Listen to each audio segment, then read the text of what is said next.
دوستو، ایک دفعہ کا ذکر ہے کہ کسی گاؤں سے ایک بزرگ کا گزر ہوا۔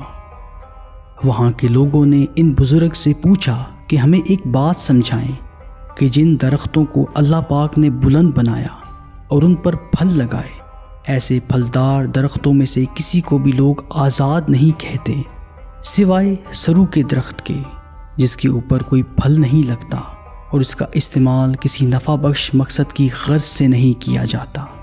اس میں آخر کیا حکمت ہے؟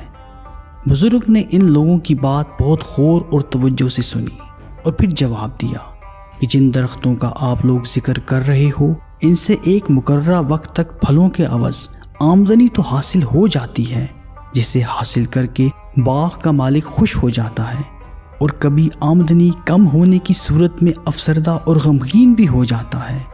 لیکن سرو کے درخت کے ساتھ یہ معاملہ ہرگز نہیں ہے، اس لیے وہ ہر وقت ہر حال میں خوش رہتا ہے، اور آزادی کی یہی صفت ہے۔